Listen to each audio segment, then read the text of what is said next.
है everybody, welcome back to learn to compete. My name is Ratesh Singh Thakur और आज हम करने वाले हैं महाराष्ट्र सेट 2023 का पार्ट 3। इससे पहले हम 50 क्वेश्चन इसके कर चुके हैं पार्ट 1 एंड पार्ट 2 में। आज पार्ट 3 में हम अगले 25 क्वेश्चन करने वाले हैं, तो शुरू करते हैं। सबसे पहले क्वेश्चन की हम बात करें, when an expansionary fiscal policy is adopted dash are lowered and dash are increased. जब हमारी गवर्नमेंट एक्सपेंशनरी फिस्कल पॉलिसी को अडॉप्ट करती है तो क्या चीज़ को कम किया जाता है और क्या चीज़ इंक्रीज की जाती है। देखिए, गवर्नमेंट जब एक्सपेंशनरी फिस्कल पॉलिसी करना चाह रही है, इसका मतलब है गवर्नमेंट हमारी इकोनॉमी में डिमांड इंक्रीज करना चाह रही है। और डिमांड इंक्रीज करने का मतलब है कि गवर्नमेंट यहाँ पे टैक्स रेट को कम कर देती है।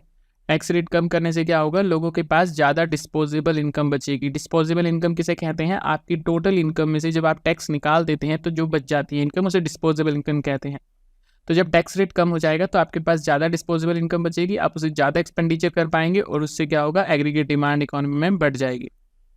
साथ ही साथ गवर्नमेंट क्या करती है, खुद भी अपना एक्सपेंडिचर इंक्रीज कर देती है। गवर्नमेंट क्योंकि एक्सपेंडिचर इंक्रीज करेगी, इसका मतलब है कि गवर्नमेंट कहीं ना कहीं में पैसा खर्च करेगी, चाहे फ्लाईओवर बनाने में, चाहे रोड्स बनाने में, चाहे इंफ्रास्ट्रक्चर क्रिएट करने में। ठीक है, तो इसका मतलब है गवर्नमेंट खुद भी डायरेक्टली डिमांड इंक्रीज कर रही है।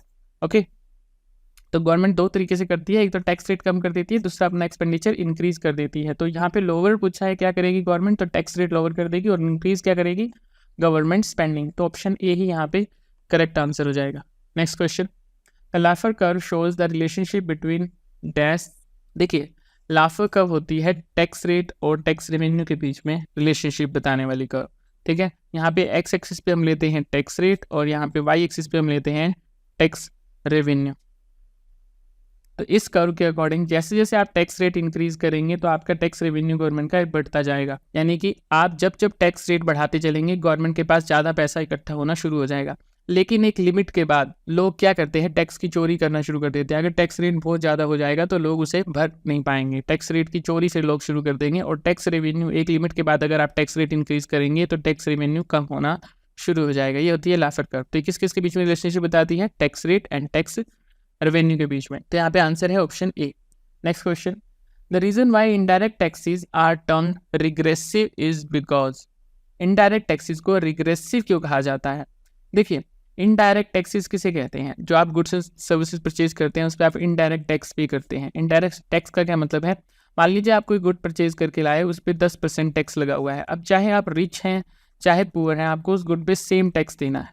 ठीक है, जो भी आप डेली के सामान खरीद रहे हैं उन पे इनडायरेक्ट टैक्स आप पे कर रहे हैं, चाहे वो रिच पर्सन बाय कर रहा है चाहे पुअर पर्सन बाय कर रहा है, उनको सेम रेट ऑफ टैक्स देना है। इसे हम कहते हैं रिग्रेसिव नेचर। प्रोग्रेसिव टैक्स किसे कहते हैं हम, प्रोग्रेसिव टैक्स वो टैक्स होता है जिसमें रिच पर बर्डन ज़्यादा पड़े और पुअर पर बर्डन कम पड़े। फॉर एग्जाम्पल हमारा इनकम टैक्स रिग्रेसिव नेचर का होता है। जैसे कि आपने देखा होगा, मान लीजिए 7 लाख तक आपको 5% टैक्स देना है, उसके बाद 10 लाख से ऊपर आपको 10% टैक्स देना है। ये रियल टैक्स रेट नहीं है, पर मैं आपको हाइपोथेटिकल सिचुएशन बता रहा हूँ कि इनकम टैक्स में क्या होता है कि नीचे वाली टैक्स स्लैब में जो लोग आते हैं उनको कम टैक्स रेट पे करना पड़ता है और जो ऊपर वाली टैक्स स्लैब में आते हैं उनको ज़्यादा टैक्स रेट पे करना पड़ता है। तो वो प्रोग्रेसिव नेचर का होता है, क्योंकि उसमें क्या होता है, जो रिच पीपल हैं उन पर टैक्स का इफेक्ट ज़्यादा पड़ता है और जो गरीब लोग हैं उन पर टैक्स का इफेक्ट कम पड़ता है। ओके, वहीं पे रिग्रेसिव नेचर का टैक्स दो टाइप के होते हैं। एक, या तो आप पे दोनों रिच और पुअर पे सेम टैक्स रेट पड़ रहा हो, या फिर ऐसा भी हो सकता है कि रिच पर टैक्स रेट कम हो और पुअर पे टैक्स रेट ज़्यादा हो। इसका मतलब ये कि अगर मान लीजिए आपकी इनकम बढ़ती जा रही है तो टैक्स रेट कम होता जाए तो उसका बर्डन पुअर पे ज़्यादा पड़ेगा। ठीक है, तो ये दोनों ही रिग्रेसिव नेचर के होंगे। वहीं पे इनकम टैक्स जो हो गया वो प्रोग्रेसिव नेचर का है, क्योंकि हायर इनकम स्लैब पे आपको ज़्यादा टैक्स पे करना पड़ता है वहाँ पे। तो अगर रिग्रेसिव की बात करें, इनडायरेक्ट टैक्स रिग्रेसिव का क्यों नेचर का क्यों होता है, their rate are higher than direct tax. ये गलत है, ऐसा जरूरी नहीं है कि डायरेक्ट टैक्स से ज़्यादा रेट होता है इनडायरेक्ट टैक्स का, मोस्टली डायरेक्ट टैक्स से कम रेट होता है इनडायरेक्ट टैक्स का। Their rate are different for different income group, ये भी गलत है। Different rate for different income group तो प्रोग्रेसिव के केस में भी हो सकता है और रिग्रेसिव के केस में भी हो सकता है, लेकिन यहाँ पे क्योंकि सिर्फ इनडायरेक्ट टैक्स की बात कर रही है तो वो डिफरेंट नहीं होता इनकम ग्रुप के लिए, वो सेम होता है हर इनकम ग्रुप के लिए। तो ये ऑप्शन गलत हो जाएगा। ऑप्शन सी की अगर हम बात करें, they are not charge for some income group, ये भी गलत है। ये रिग्रेसिव नेचर का होता है क्योंकि their rates are same for all the income group, क्योंकि हर एक इनकम ग्रुप के लिए वो सेम रेट का है। इससे क्या है कि गरीबों पे भी उतना ही बर्डन पड़ रहा है जितना अमीरों पे पड़ रहा है, तो इसीलिए इसे रिग्रेसिव नेचर का कहा जाता है। यानी ऑप्शन डी यहाँ पे करेक्ट आंसर हो जाएगा। Next question, the number of times a unit of money exchange hand during a unit period of time what is it known as? एक यूनिट ऑफ मनी कितनी बार हैंड चेंज करती है during a unit period of time, उसे हम क्या कहेंगे? देखिए, आपने क्वांटिटी थ्योरी ऑफ मनी पढ़ी होगी, एम वी इक्वल टू में पी वाई, यानी एम क्या है मनी सप्लाई, वी है velocity of money, P prices, Y GDP हमारी होती है। ठीक है, ये वेलोसिटी का क्या मतलब होता है कि हमारी जो मनी है वो कितने हैंड चेंज कर रही है यूनिट पीरियड ऑफ टाइम में। इसका मतलब क्या है कि मनी कितनी जल्दी जल्दी यहाँ पे ट्रांसफर हो रही है। मनी ज़्यादा हैंड चेंज करने का मतलब है, एक ए पर्सन है एक बी पर्सन है, ए पर्सन ने बी पर्सन से 100 रुपये की चीज़ ली, इस बी पर्सन ने सी पर्सन से 100 रुपये की चीज़ ली, फिर सी ने डी से ली 100 रुपये की चीज़। तो per unit of period of time में कितने हैंड चेंज कर रही है वो मनी, वो होती है वेलोसिटी। तो जितने ज़्यादा हैंड चेंज कर रही होगी इसका मतलब ये होगा वहाँ पे डिमांड रेट उतनी ही ज़्यादा है। तो what it is known as velocity of circulation of money, ये बिल्कुल सही है, वेलोसिटी ऑफ सर्कुलेशन मनी से कहा जाता है। तो ऑप्शन ए ही ठीक हो जाएगा, बाकी ऑप्शन पढ़ने की यहाँ पे जरूरत नहीं है। नेक्स्ट क्वेश्चन की बात की जाए, in the terminology of economics and money demand the term M1 and M2 is also known as. देखिए, मनी डिमांड में हम अलग अलग कंसेप्ट यूज़ करते हैं, M0, M1, M2, M3 and M4। M4 को यूज़ अब नहीं किया जाता, ठीक है, वरना M3 एंड M4 को हम ब्रॉड मनी कहते थे, अब M4 यूज़ नहीं होता है। M1 एंड M2 हमारी नैरो मनी है, M0 हमारी बेस मनी है, इसे ही हम हाई पावर्ड मनी भी कहते हैं। ठीक है, तो यहाँ पे बात कर रहा है M1 एंड M2 की, जो कि नैरो मनी है। तो शॉर्ट मनी गलत हो जाएगा, लॉन्ग मनी गलत हो जाएगा, ब्रॉड मनी हमारे M3 एंड M4 है, ये भी गलत है। तो नैरो मनी क्या हो जाएगा, M1 एंड M2, यानी ऑप्शन डी यहाँ पे करेक्ट आंसर हो जाएगा। Next question, if the interest rate on all bond rises from 5 to 6% over the course of the year, अगर इंटरेस्ट रेट जो है हर टाइप के बॉन्ड्स पे इंक्रीज हो जाए 5 to 6% over the course of year, which bond would you prefer to have in holding? तो आप कौन सा बॉन्ड परचेज करना चाहेंगे? पहला है a bond with 1 year maturity, second option कहता है a bond with 5 year maturity, third कहता है a bond with 10 year maturity, and fourth कहता है a bond with 20 year maturity. देखिए, जब बॉन्ड के इंटरेस्ट रेट चेंज होता है तो उसके प्राइजेस पे इफेक्ट पड़ता है। इंटरेस्ट रेट जब बढ़ता है तो प्राइजेस उसके कम हो जाते हैं। तो प्राइस का फ्लक्चुएशन उतना ज़्यादा होगा जितना ज़्यादा उसका मैच्योरिटी का पीरियड होगा। तो प्राइस फ्लक्चुएशन से बचने के लिए हम सबसे कम ईयर ऑफ मैच्योरिटी वाला बॉन्ड खरीदेंगे। यानी यहाँ पे सबसे कम ईयर ऑफ मैच्योरिटी वाला बॉन्ड कौन सा है, 1 year वाला। तो यहाँ पे ऑप्शन कौन सा करेक्ट हो जाएगा, ऑप्शन ए करेक्ट हो जाएगा। Next question, if a bank choose to purchase securities rather than extend loan with its excess reserve, जो बैंक के पास एक्सेस रिजर्व है, बैंक उसे लोन पे देने की बजाय पैसे को उससे सिक्योरिटीज खरीदना शुरू कर दे, तो उससे क्या होगा? The expansion of deposit in the banking system will be dampen, यानी जो बैंकिंग सेक्टर में डिपॉजिट हैं उनका एक्सपेंशन कम हो जाएगा। या फिर the effect on deposit will be the same as if the bank had held back its excess reserve in vault cash, यानी कि इसके डिपॉजिट पे कोई इफेक्ट नहीं पड़ेगा। अगर बैंक ने वो सिक्योरिटी परचेज करने के बजाय अगर एक्सेस रिजर्व अपने वोल्ट में भी रखा होता तब भी उतने डिपॉजिट रहने थे, अब वो सिक्योरिटी परचेज कर रहा है तब भी उतनी डिपॉजिट रहेंगे। या फिर the effect on deposit will be the same as if the bank had extended loan, या डिपॉजिट पे उतना ही इफेक्ट पड़ेगा जितना अगर वो लोन पे दे देता वो पैसा, उतना फर्क पड़ना था। ये था extension of deposit in the banking system will be extended, या डिपॉजिट का एक्सटेंशन बढ़ जाएगा आपके बैंकिंग सिस्टम में। देखिए, जब बैंक के पास कोई एक्सेस रिजर्व होता है तो अगर वो उस पैसे को लोन पे दे दे तो उससे क्या होता है, बैंक के सेकेंडरी डिपॉजिट इंक्रीज हो जाते हैं, क्योंकि जो पैसा लोग लोन पे उठाते हैं वो अल्टीमेटली बैंक में ही जमा कराते हैं, तो बैंक के सेकेंडरी डिपॉजिट बढ़ जाते हैं। ये आप सब ने पढ़ा होगा मनी मल्टीप्लायर के केस में, क्लास 12 में भी मैक्रो इकोनॉमिक्स में हम ये पढ़ते हैं। तो उसमें क्या होगा, आपके सेकेंडरी डिपॉजिट जो है वो इंक्रीज हो जाते हैं अगर आप पैसा लोन के फॉर्म में देते। अब बैंक यहाँ पे क्या कर रहा है, पैसा लोन के फॉर्म में देने की बजाय सिक्योरिटी परचेज कर रहा है। मान लीजिए वो गवर्नमेंट से सिक्योरिटी परचेज कर रहे हैं अपने एक्सेस रिजर्व से पैसा निकाल के, तो इससे क्या होगा, जो लोन की फॉर्म में सेकेंडरी डिपॉजिट उनके पास आ रहे थे वो कम हो जाएंगे, यानी बैंक का जो एक्सपेंशन है डिपॉजिट का वो कम हो जाएगा। ओके, तो ये फर्स्ट ऑप्शन ही कह रहा है the expansion of deposit in the banking system will be dampen, यानी कि जो आपका डिपॉजिट का एक्सपेंशन है बैंकिंग सिस्टम का वो कम हो जाएगा। तो ऑप्शन ए यहाँ पे करेक्ट आंसर हो जाएगा। Next question, if you expect the inflation rate to be 4% next year and a 1 year bond has a yield to maturities of 7%। देखिए, इन्फ्लेशन रेट एक्सपेक्टेड है एक साल में 4% होने वाला है, जबकि आपका बॉन्ड आपको मैच्योरिटी पे 7% का इंटरेस्ट रेट पे कर रहा है। Then the real interest rate on this bond is, तो आपको रियल में इंटरेस्ट रेट कितना पड़ रहा है? मान लीजिए कोई 100 रुपये का आपने बॉन्ड खरीदा, आज वो आपको एक साल बाद 107 रुपये पे कर रहा है, यानी 7% इंटरेस्ट रेट पे कर रहा है। वहीं पे 4% का इन्फ्लेशन हो गया, यानी जो उस टाइम 100 रुपये की वैल्यू थी, 1 साल बाद 104 रुपये की उतनी वैल्यू होगी। यानी आज जो 104 रुपये की वैल्यू है, जो वो 1 साल पहले 100 रुपये की वैल्यू थी। ठीक है, तो कितना वैल्यू में डिफरेंस आया? सिर्फ 3% का। तो रियल में जो इंटरेस्ट आपको मिला है वो कितना मिला है? 3% मिला है। यहाँ पे करेक्ट आंसर क्या हो जाएगा? ऑप्शन सी हो जाएगा। Next question, the process by which RBI और any central bank protect the economy against adverse economic shock is known as. वो प्रोसेस जिसके थ्रू आरबीआई या फिर कोई भी सेंट्रल बैंक अपनी इकोनॉमी को प्रोटेक्ट करता है अगेंस्ट एनी इकोनॉमिक शॉक, उसे क्या कहते हैं? Protection, liberalisation, stabilisation, stabilisation. देखिए, प्रोटेक्शन और लिबरलाइजेशन इसमें यूज नहीं होता, या तो स्टेबलाइजेशन होगा या स्टेलाइजेशन होगा। अब स्टेबलाइजेशन क्या है? स्टेबलाइजेशन कंसेप्ट जो है वो हमारी फिस्कल पॉलिसी में भी यूज होता है और हमारी मॉनेटरी पॉलिसी में भी यूज होता है। ओके, ताकि हमारी इकोनॉमी में इन्फ्लेशन रेट ज़्यादा ना बढ़ सके या डिफ्लेशन भी ज़्यादा ना आ सके। तो उसे स्टेबल करने के लिए हमारी गवर्नमेंट जो है वो बजट लेके आती है और हमारे आरबीआई जो है वो मॉनेटरी पॉलिसी का यूज़ करता है। तो बेसिकली गवर्नमेंट फिस्कल पॉलिसी का यूज़ करती है, आरबीआई मॉनेटरी पॉलिसी का यूज़ करती है, जिसे हम कहते हैं स्टेबलाइजेशन मेजर। ओके, तो स्टेबलाइजेशन आरबीआई द्वारा यूज़ किया जाता है। वहीं पे स्टरलाइजेशन भी आरबीआई द्वारा यूज़ किया जाता है। आरबीआई द्वारा स्टरलाइजेशन क्यों यूज़ किया जाता है? To protect the economy against the adverse economic shock. वो कैसे? देखिए, आरबीआई क्या करती है, मान लीजिए हमारी इकोनॉमी में बहुत ज़्यादा डॉलर की सप्लाई बढ़ रही है। ठीक है, अब डॉलर की सप्लाई बढ़ रही है, इसका मतलब है डॉलर डेप्रिशिएट कर जाएगा और हमारी करेंसी एप्रिशिएट कर जाएगी। अब करेंसी एप्रिशिएशन का ये नुकसान हो जाता है कि हमारा इम्पोर्ट जो है वो इंक्रीज हो जाता है और एक्सपोर्ट हमारा कम हो जाता है। ये हमने कल वाली वीडियो में कर लिया था। तो एप्रिसिएशन के रोकने के लिए आरबीआई क्या करेगा? अपनी कंट्री में मनी सप्लाई इंक्रीज कर देगा। मनी सप्लाई वो इकोनॉमी में इंक्रीज कर देगा, मनी सप्लाई ज़्यादा बढ़ा देगा हमारी इकोनॉमी में। उससे क्या होगा? हमारी करेंसी एप्रिशिएट नहीं हो पाएगी, क्योंकि हमें पता है मनी सप्लाई इंक्रीज होने से हमारी करेंसी डेप्रिशिएट करती है। तो अगर एप्रिसिएशन आरबीआई को लगता है हो रहा है, तो आरबीआई मनी सप्लाई इकोनॉमी में इंक्रीज कर देता है। अब कई बार क्या होता है, मनी सप्लाई इकोनॉमी में बहुत ज़्यादा बढ़ जाती है, तो उसी को स्टेबलाइज करने के लिए, यानी उसी कंसेप्ट को न्यूट्रल करने के लिए आरबीआई साथ ही साथ क्या करता है? गवर्नमेंट सिक्योरिटी जो है वो सेल करना शुरू कर देता है, ताकि मनी सप्लाई जो है बहुत ज़्यादा भी ना बढ़ जाए। तो एडवर्स इकोनॉमिक शॉक से बचाने के लिए आरबीआई क्या करता है? स्टेबलाइजेशन मेजर यूज़ करता है। ठीक है, बात रही स्टेबलाइजेशन मेजर की, वो फिस्कल पॉलिसी में भी यूज़ होता है और मॉनेटरी पॉलिसी में भी यूज़ होता है।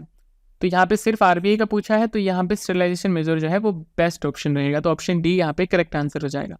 Next question, all banks have to lend at least 40% of their net credit to the priority sector. Priority sector को, हर बैंक को अपने क्रेडिट का 40% जो है वो लैंड करना है, वो लोन के फॉर्म पे देना है। प्रायोरिटी सेक्टर कौन से होते हैं? फॉर एग्जांपल मान लीजिए एग्रीकल्चर सेक्टर हो गया या फिर स्मॉल स्केल इंडस्ट्री सेक्टर हो गया।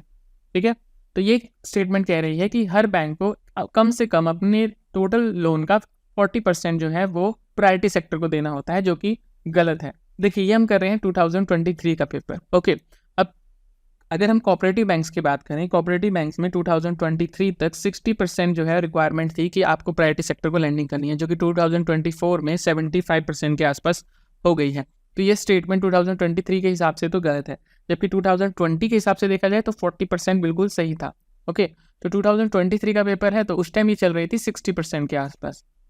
तो फर्स्ट स्टेटमेंट हमारी गलत है। Foreign banks with less than 20 branches will move to total priority sector target of 40% by 2019-20। वो फॉरेन बैंक जिनकी 20 से कम ब्रांचेस हैं, उन्हें टोटल प्रायोरिटी सेक्टर का टारगेट जो है 40% वाला, वो अचीव करने का टाइम दिया गया था 2019-20 का। और यही चीज़ मैंने आपको बताई, 2020 तक जो है टारगेट 40% ही था हर बैंक के लिए, लेकिन वो बाद में जो है बढ़ा दिया गया है। तो ये बिल्कुल सही स्टेटमेंट है। फॉरेन सेक्टर को लिमिट दे दी गई थी कि 2019-20 तक वो कवर कर लें, हमने प्रायोरिटी सेक्टर लैंडिंग जो है 40% तक ले जाएं।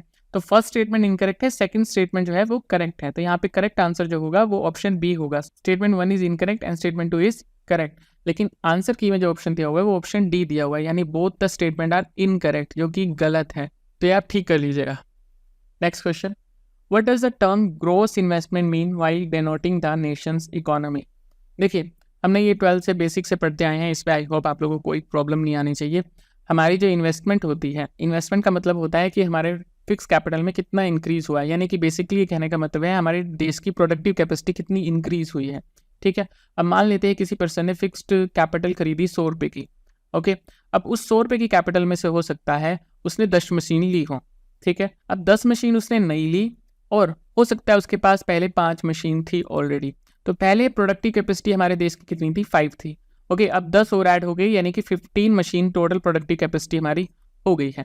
ओके, ये तो है एक सिनेरियो। अब आपसे पूछा जाए इन्वेस्टमेंट कितनी हुई है इस साल, तो आप कहेंगे 10 मशीन्स की। ठीक है, ये है हमारी इन्वेस्टमेंट।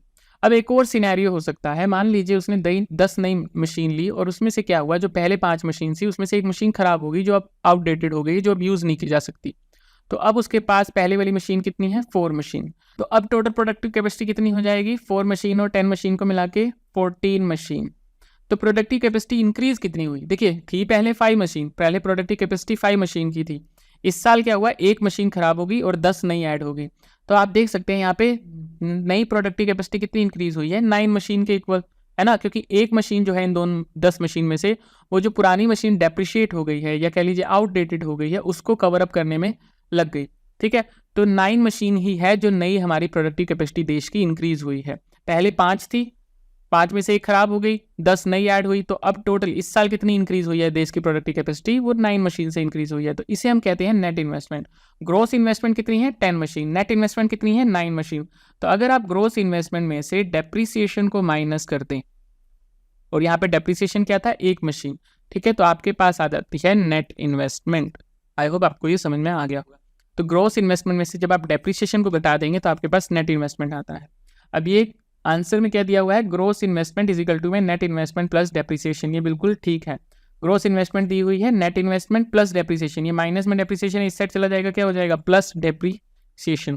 तो ग्रोस इन्वेस्टमेंट किसके इक्वल आ जाएगा? Net investment plus depreciation. Option B में दिया हुआ है gross investment is equal to में नेट इन्वेस्टमेंट माइनस डेप्रिसिएशन, जो गलत है। Gross investment is equal to में डेप्रिसिएशन माइनस नेट इन्वेस्टमेंट, ये भी गलत है। और gross investment is depreciation plus saving, ये भी गलत है। तो इसका आंसर जो है वो ऑप्शन ए हो जाएगा। Next question, what is Fedwire? Fedwire पूछा है, क्या होता है? देखिए, फेड वायर की फुल फॉर्म होती है फेडरल रिजर्व वायर नेटवर्क। इसका क्या मतलब है? जैसे हमारी कंट्री में आरटीजीएस होता है, real time gross settlement system है, जिसमें हम क्या है, पैसे ट्रांसफर कर सकते हैं आप आरटीजीएस के थ्रू रियल टाइम में, यानी कि उसी टाइम पैसे ट्रांसफर हो जाते हैं। वहीं पे सेम फेडरल बैंक यूज करता है फेड वायर का यूज। जैसे हमारे आरटीजीएस हम यूज करते हैं, वैसे ही Fedwire federal bank use करता है पैसों को इंस्टेंट ट्रांसफर करने के लिए। और फेडरल बैंक कहाँ का बैंक है? यूएस का बैंक है। तो यूएस का बैंक फेड वायर का यूज करता है इंटर बैंक ट्रांसफर के लिए, और वो इंटर बैंक ट्रांसफर जो होती है वो इंस्टेंट होती है। ठीक है, तो Fedwire is a financial news network, ये गलत है, कोई न्यूज नेटवर्क नहीं है Fedwire. It is use for the inter bank transfer by the Federal Reserve Bank, ये बिल्कुल सही है, फेडरल रिजर्व बैंक के द्वारा यूज किया जाता है ये इंटर बैंक ट्रांसफर करने के लिए for real time. Option C कह रहा है is use by the Federal Reserve Bank to make loans to member bank, ये भी गलत है, नन ऑफ दीज भी गलत है। तो इसका आंसर जो है वो ऑप्शन बी हो जाएगा। Next question, A source of conflict between monetary and fiscal policy decision makers is that, जो monetary policy decision ले रहे हैं, जो fiscal policy decision ले रहे हैं, उन decision maker के बीच में source of conflict क्या होता है? Fiscal policy decision maker place more emphasis on short term objective while monetary policy maker focus on long term objective। ये statement गलत है, fiscal policy measure भी long term objective के होते हैं। तो first statement हमारी गलत होगी। It is easier from a political standpoint to pay for increased government spending by tax expansion than by monetary expansion। ये स्टेटमेंट कह रही है फ्रॉम पॉलिटिकल स्टैंड पॉइंट से टू पे फॉर इंक्रीज गवर्नमेंट स्पेंडिंग जो इंक्रीज हो रही है उसे पे करना थ्रू टैक्स एक्सपेंशन जो है वो इजी है as compare to monetary expansion. ये भी स्टेटमेंट गलत है। सबसे इजी होता है कि गवर्नमेंट करेंसी छाप के अपना एक्सपेंशन जो है वो इंक्रीज कर दे, पर उससे प्रॉब्लम होती है इन्फ्लेशन की। ठीक है, लेकिन इन्होंने इन्फ्लेशन की यहाँ पे बात नहीं कही है, इन्होंने कहा है ईजियर कौन सा है, तो ईजियर होता है करेंसी सर्कुलेशन करना गवर्नमेंट के लिए, मतलब कि करेंसी छाप के गवर्नमेंट उससे खर्चा कर सके या आरबीआई से उससे लोन लेके खर्चा कर सके, टैक्स के कंपैरिजन में वो ज़्यादा ईजियर होता है। तो क्योंकि ये ईजियर पूछ रहे हैं तो ये स्टेटमेंट जो है इनकरेक्ट हो जाएगी। तो यहाँ पे बहुत स्टेटमेंट जो है इनकरेक्ट है, तो करेक्ट आंसर हमारा ऑप्शन सी है, statement 1 and 2 are incorrect. Next question, ये अलग अलग कमेटी हमें दी हुई है, ये इनका ईयर दिया हुआ है, हमें मैच करके बताना है कि ये कौन सा ऑप्शन यहाँ पे करेक्ट है। सबसे पहले चक्रवर्ती कमेटी रिपोर्ट की बात करें, ये हमारे टैक्स स्ट्रक्चर के लिए आई थी। ठीक है, 1983 में ये बनाई गई थी, जो कि यहाँ ऑप्शन में नहीं दिया हुआ। तो इन्होंने 1985 में रिपोर्ट पब्लिश करी थी, ये रिपोर्ट पब्लिश वाला ये इन्होंने इसका दिया है। तो यहाँ पे फर्स्ट का आंसर हो जाएगा option 3। Nationalisation of RBI, RBI का नेशनलाइजेशन किया गया था 1 जनवरी 1949 को। तो सेकेंड ऑप्शन का हो जाएगा option 4। Committee report on banking sector reform, ये हमारी नरसिम्हन कमेटी है जो बैंकिंग सेक्टर रिफॉर्म के लिए बनाई गई थी। अब ये इस कमेटी ने रिपोर्ट 2 बार पब्लिश की थी, एक 1991 में, एक 1998 में। यहाँ बात हो रही है 1998 की, क्योंकि 1991 इन्होंने यहाँ नहीं दिया हुआ। तो याद रखिएगा नरसिम्हन कमेटी रिपोर्ट के 2 ईयर दिखाए जाते हैं हमेशा, एक बार 1991 भी दिखा सकते हैं और 1998 भी दिखा सकते हैं, क्योंकि इन्होंने 2 बार अपनी रिपोर्ट पेश करी थी। नेक्स्ट है nationalisation of commercial bank, commercial bank nationalise हुए थे 1969 में और 1980 में। अब यहाँ पे 1980 नहीं दिया हुआ, तो ये 1969 की बात कर रही हैं, यानी कि ऑप्शन 2 यहाँ पे करेक्ट हो जाएगा। तो ए का हो जाएगा ऑप्शन 3, बी का हो जाएगा ऑप्शन 4, सी का हो जाएगा ऑप्शन 1 एंड डी का हो जाएगा ऑप्शन 2। 3 4 1 2 3 4 1 2 ऑप्शन डी में दिया हुआ है, यानी ऑप्शन डी हमारा करेक्ट आंसर है। Next question, put the following events in India in the correct chronological order. ये इवेंट्स हमें दिए हुए हैं, नाबार्ड कब बना था, आरबीआई कब नेशनलाइज हुआ था, 14 कमर्शियल बैंक कब नेशनलाइज हुए थे और स्टेट बैंक कब इस्टेब्लिश हुआ था। देखिए इसमें से 2 आंसर हमने पिछली वाले क्वेश्चन में ही कर लिए हैं। आरबीआई नेशनलाइज हुआ था 1949 में, अगर आपसे मंथ भी पूछ ले तो 1 जनवरी 1949 में। 14 कमर्शियल बैंक कब नेशनलाइज हुए थे, 1969 में। स्टेट बैंक कब इस्टेब्लिश हुआ था, 1 जुलाई 1955 में। ये याद रखिएगा, स्टेट बैंक बना था 1 जुलाई 1955 में और आरबीआई नेशनलाइज हुआ था 1 जनवरी 1949 में। नाबार्ड कब बना था, 1982 में। तो इसे करेक्ट क्रोनोलॉजिकल ऑर्डर में अगर हम सेट करें, सबसे पहले आरबीआई नेशनलाइज हुआ है, फिर हमारा एसबीआई आया है, फिर उसके बाद 14 बैंक नेशनलाइज हुए हैं और उसके बाद नाबार्ड बना है। तो 2 4 3 1 2 4 3 1 ऑप्शन 1 में दिया हुआ है, तो ऑप्शन यहाँ पे करेक्ट आंसर हो जाएगा। Next question, according to Adam Smith profit tend to decline when prices fall. Profit कब कम हो जाता है एडम स्मिथ के हिसाब से, जब प्राइजेस कम हो जाते हैं, रेंट डिक्रीज हो जाता है, या कंपटीशन इंक्रीज अमंग कैपिटलिस्ट, या गवर्नमेंट इंटरवेन कर जाए। देखिए एडम स्मिथ का मानना था कि जो कैपिटलिस्ट होते हैं वो प्रॉफिट बहुत मात्रा में कमाते हैं, ठीक है, लेकिन जैसे जैसे उनका कंपटीशन इंक्रीज होता चलता है वैसे वैसे वो प्रॉफिट कम होता चलता है। तो एडम स्मिथ के हिसाब से profit tend to decline when competition increase among the capitalist. Option C यहाँ पे करेक्ट आंसर होगा। Next question, which one of the following is not a criticism of classical theory of development. इनमें से कौन सा क्लासिकल थ्योरी ऑफ डेवलपमेंट का criticism नहीं था, यानी किस बेस पे क्लासिकल थ्योरी यहाँ पे क्रिटिसाइज नहीं की गई थी। इस बेस पे कि इन्होंने रिच क्लास को इग्नोर किया, इस बेस पे कि इन्होंने मिडिल क्लास को इग्नोर किया, इस बेस पे कि इन्होंने अनरियलिस्टिक ग्रोथ प्रोसेस यूज करा, या फिर इस बेस पे कि इन्होंने पब्लिक सेक्टर को नेग्लेक्ट किया। देखिए क्लासिकल थ्योरी ज़्यादातर कैपिटलिस्ट की बात करती है, क्लासिकल थ्योरी ज़्यादातर सेविंग, इन्वेस्टमेंट और टेक्नोलॉजी प्रोग्रेस की बात करती है। ओके, तो कैपिटलिस्ट जो होते हैं वो रिच या एलाइड क्लास में आते हैं, तो ये तो आप नहीं कह सकते कि इन्होंने रिच क्लास को इग्नोर कर दिया था। इस बेस पे तो इनका क्रिटिसिज्म नहीं हुआ था, ठीक है। इनका क्रिटिसिज्म इस बेस पे जरूर हुआ था कि इन्होंने मिडिल क्लास को इग्नोर कर दिया था। ओके, दूसरा ये भी कहा गया था कि इन्होंने जो ये ग्रोथ का कंसेप्ट दिया है ये इतना ईजी नहीं है। ग्रोथ का कंसेप्ट जो होता है वो ज़्यादा कॉम्प्लेक्स होता है, उनके अंदर इंस्टीट्यूशन अरेंजमेंट देखी जाती है, ह्यूमन कैपिटल देखी जाती है, ह्यूमन डेवलपमेंट देखी जाती है, ठीक है, जिसका यूज़ इन्होंने नहीं किया था। तो इस बेस पे भी इनका क्रिटिसिज्म हुआ था कि इन्होंने अनरियलिस्टिक ग्रोथ प्रोसेस का यूज़ किया था। दूसरा, इन्होंने पब्लिक सेक्टर को इग्नोर कर दिया था। आपने सेज लॉज पढ़ा होगा, supply creates its own demand, यानी आपको इंटरफेयर करने की जरूरत नहीं है। इन्होंने गवर्नमेंट को कहा था कि गवर्नमेंट की इंटरवेंशन की जरूरत नहीं है, मार्केट अपने आप डिमांड क्रिएट कर लेती है। ये आप सब ने पढ़ा हुआ है। इसके बाद जब केन्स आए थे उन्होंने पब्लिक सेक्टर की इंपॉर्टेंस पे ध्यान दिया था। तो क्लासिकल ने पब्लिक सेक्टर को इग्नोर किया था। तो इन तीनों बेस पे इसका क्रिटिसिज्म हुआ था क्लासिकल थ्योरी का। एक तो इन्होंने मिडिल क्लास को इग्नोर कर दिया, इन्होंने सारा ध्यान रिच क्लास की तरफ ज़्यादा दिया। दूसरा, इन्होंने अनरियलिस्टिक ग्रोथ प्रोसेस का यूज़ किया था। तीसरा, इन्होंने पब्लिक सेक्टर को इग्नोर कर दिया था। तो किस बेस पे क्रिटिसिज्म नहीं हुआ था? इग्नोरिंग रिच क्लास, इस बेस पे क्रिटिसिज्म नहीं हुआ था क्योंकि रिच क्लास को तो इन्होंने इग्नोर किया ही नहीं था। तो ऑप्शन ए यहाँ पे करेक्ट आंसर है। Next question, balance growth, unbalance growth, social dualism, geographical dualism, ये अलग अलग थ्योरी दी हुई है, किसने दी थी उसके बारे में हमने बताना है। देखिए बैलेंस ग्रोथ की अगर हम बात करें रोस्टन रॉडन ने दी थी, तो ए का हो जाएगा हमारा ऑप्शन 2 आंसर। बैलेंस ग्रोथ क्या कहती है कि हमें अपनी इकोनॉमी में हर सेक्टर की सेम डेवलपमेंट करनी चाहिए, क्योंकि अगर सब सेक्टर सेम डेवलप करेंगे तो एक दूसरे के लिए वो रॉ मटेरियल प्रोवाइड कर सकते हैं, एक दूसरे के लिए सपोर्ट सिस्टम का काम कर सकते हैं। ओके, अनबैलेंस ग्रोथ थ्योरी दी गई थी A.O. हिर्शमैन के द्वारा। इन्होंने कहा था सब सेक्टर को एक साथ डेवलप करने की जरूरत नहीं है, आप प्रायोरिटी सेक्टर जो है फॉर एग्जांपल एग्रीकल्चर सेक्टर या इंडस्ट्री सेक्टर, इनको पहले ग्रो करिए, बाकी जो है स्पिल ओवर इफेक्ट की वजह से अपने आप ग्रो कर जाएंगे। सोशल ड्यूलिज्म की बात की थी J.H. बॉयके ने और ज्योग्राफिकल ड्यूलिज्म की बात की थी गुनार मिल्टन ने। तो यहाँ पे करेक्ट आंसर क्या हो जाएगा? ए का हो जाएगा ऑप्शन 2। ए का ऑप्शन 2 एक ही ऑप्शन में दिया हुआ है, यानी कि करेक्ट आंसर ऑप्शन सी है। Next question, which of the following is not an assumption of Meade's growth model? Meade's growth model की इनमें से कौन सी अजम्पशन नहीं थी? Closed economy, labour and machine are the only form of capital, laissez faire या perfect competition?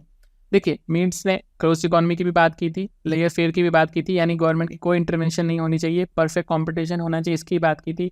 उन्होंने capital good की भी बात की थी, लेकिन उन्होंने ये कहीं नहीं कहा था कि labour and machine are the only form of capital. तो यहाँ पे करेक्ट आंसर जो है ऑप्शन बी है, क्योंकि इसकी बात नहीं की गई थी मीट्स की ग्रोथ थ्योरी की अजम्पशन में।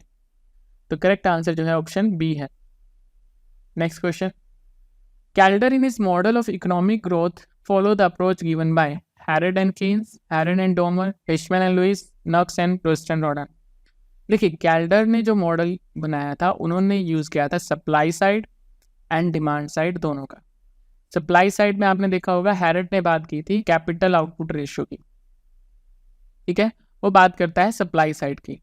वहीं पे अगर डिमांड साइड की बात करें, इसकी बात की थी केन्स ने। तो कैल्डर ने केन्स का डिमांड साइड का भी यूज किया और हैरेड का सप्लाई साइड का भी यूज किया। कैल्डर का जो मॉडल था हैरेड और केन्स की अप्रोच को फॉलो करता है, तो ऑप्शन ए यहाँ पे करेक्ट आंसर है।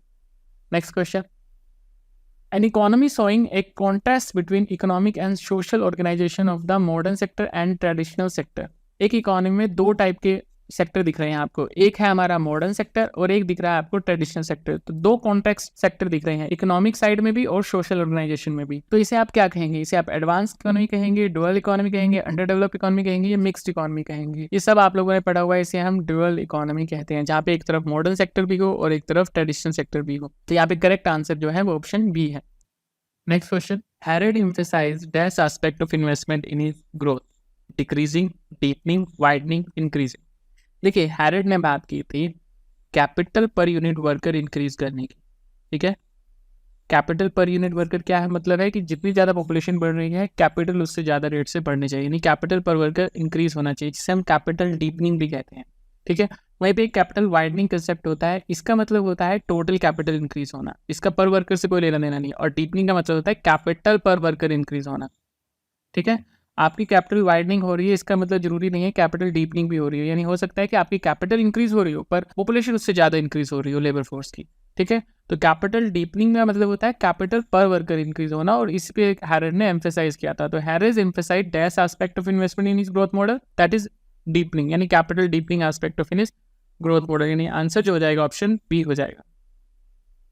Next question, the exogenous growth model is proponented by? देखिए, एक्सोजीनियस का क्या मतलब होता है कि हमारी जो ग्रोथ है इकोनॉमी की वो एंडोजीनियस फैक्टर पर डिपेंड नहीं करेगी। फॉर एग्जांपल एंडोजीनियस फैक्टर जैसे कि सेविंग, इन्वेस्टमेंट, रिसोर्स एलोकेशन, इस पे डिपेंड नहीं करती, बल्कि एक्सोजीनियस फैक्टर जैसे कि मान लीजिए टेक्नोलॉजिकल प्रोग्रेस या पॉपुलेशन ग्रोथ, इस पे डिपेंड करती है। ये कहता है एक्सोजीनियस ग्रोथ मॉडल, जो भी किसके द्वारा दिया गया था? सोलो के द्वारा दिया गया था। तो यहाँ पे करेक्ट आंसर ऑप्शन ए है।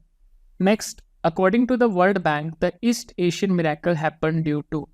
ईस्ट एशियन मिरेकल का क्या नाम है? देखिए, ईस्ट एशियन मिरेकल हुआ था 1960s टू 1990 के बीच में। इसमें हुआ क्या था? ईस्ट एशियन कंट्री जो है मोस्टली क्या है? Japan, Thailand, Malaysia, South Korea, इन सब कंट्रीज में क्या हुआ था कि ग्रोथ रेट जो है वो 7% से ज़्यादा चल रही थी 1960s से लेकर 1990s तक, यानी कई डिकेड तक ये ग्रोथ रेट 7% से ज़्यादा रही है। जबकि उसके आसपास वाली Asian economy, for example China, India में उस टाइम ग्रोथ रेट इतनी ज़्यादा नहीं चल रही थी, तो उसे ही नाम दिया गया था ईस्ट एशियन मिरेकल का। अब ईस्ट एशियन मिरेकल के बहुत ज़्यादा रीज़न थे। ट्रेड पॉलिसी भी मेन रीज़न था, macro economic policy main reason था। मैक्रो इकोनॉमिक पॉलिसी यानी कि इन्फ्लेशन को कंट्रोल करना, एक्सपेंडिचर इंक्रीज करना, साथ ही साथ एक्सपोर्ट ओरिएंटेड इंडस्ट्री पे इन्होंने ध्यान दिया था। तो इसके कई रीज़न थे। तो ये वर्ल्ड बैंक रिपोर्ट में कई रीज़न दिए हुए हैं, पर यहाँ पे according to the World Bank the East Asian miracles happen due to, answer key में दिया हुआ है टोटल फैक्टर प्रोडक्टिविटी। तो आप इसे याद कर लीजिएगा। रोल ऑफ गवर्नमेंट भी यहाँ पे ठीक है, ग्रोइंग कैपिटल स्टॉक भी ठीक है। तो इसके मल्टीपल रीज़न थे, आप एक रीज़न यहाँ पे नहीं दे सकते। पर क्योंकि आंसर की में टोटल फैक्टर प्रोडक्टिविटी दिया हुआ है, तो अगर आपको ये क्वेश्चन आ जाता है तो आप टोटल फैक्टर प्रोडक्टिविटी लगा सकते हैं। यहाँ पे करेक्ट आंसर ऑप्शन बी है। Next question, H Uzawa's model of growth is also known as. देखिए उजावा के मॉडल ऑफ ग्रोथ में उजावा ने दो सेक्टर की बात करी थी, एक था कंजम्पशन गुड्स सेक्टर और एक था इन्वेस्टमेंट गुड्स सेक्टर। और उजावा ने कहा था आपकी इकोनॉमी मोर स्टेबल रहेगी अगर कंजम्पशन गुड्स सेक्टर जो होगा मोर कैपिटल इंटेंसिव होगा। तो उजावा के मॉडल ऑफ ग्रोथ को also known as two sector model of growth, two sector model of growth भी हम इसे कहते हैं। तो करेक्ट आंसर ऑप्शन डी हो जाएगा। तो ये थे आज के 25 क्वेश्चन। आई होप आप लोगों को पसंद आए होंगे। मिलेंगे नेक्स्ट 25 क्वेश्चन के साथ। तो बी सेफ, कीप लर्निंग। जय हिंद, धन्यवाद।